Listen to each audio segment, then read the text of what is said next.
بسم اللہ الرحمن الرحیم۔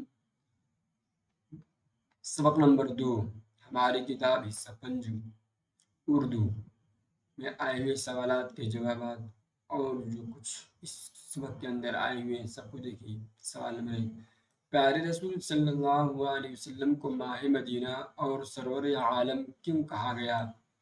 جواب، دو باتیں، ایک ماہ مدینہ، دوسرا ہے سرور عالم۔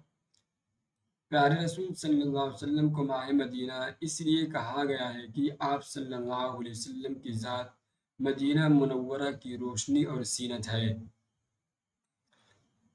اور سرور عالم کیوں کہا گیا؟ آپ صلی اللہ علیہ وسلم کو سرور عالم اس لیے کہا گیا کہ آپ صلی اللہ علیہ وسلم تمام جہانوں کے سردار اور آپ سب کے لیے باعث رحمت ہیں، اور آپ سب کے لیے باعث رحمت ہیں۔ اور دیکھیے سوال نمبر 2، پیارے رسول صلی اللہ علیہ وسلم کے کون کون سے احسانات اس نظم میں گنوائے گئے ہیں؟ جواب، کفر کو مٹانا، دین مبین قائم کرنا، سب کو حق کی اطاعت کا حکم دینا، راہ صداقت دکھائی، آپ صلی اللہ علیہ وسلم نے سب کو اچھی باتیں بتائی، تمام امت کو راہ نجات دکھائی۔ اور دیکھیے سوال نمبر 3، شعر مکمل کیجیے۔ بات انوکھی شان نرالی، سارا جہاں ہے روشن ان سے، جن کا رتبہ سب سے عالی، حق کی اطاعت دم سے ان کے، دین مبین سب کو بتاتے۔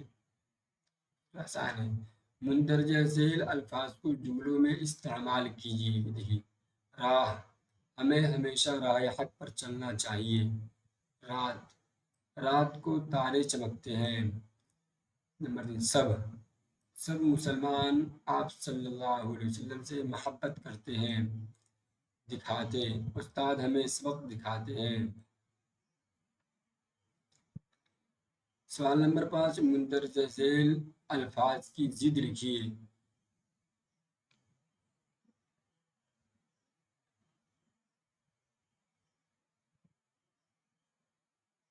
مندرجہ ذیل الفاظ کو جملوں میں استعمال کیا گیا ہے، ضد نہیں ہے۔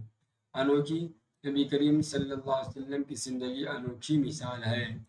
نرالی، بہار میں باغ کی رونق نرالی ہوتی ہے۔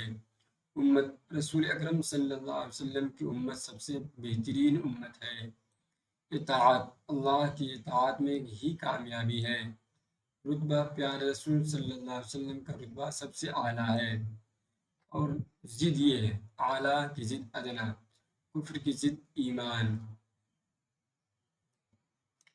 حق کی ضد باطل، روشن کی ضد تاریک اندھیرا، غم کی ضد خوش، غم کی ضد خوش ہوگا، خوشی نہیں۔ پورا ہو گیا۔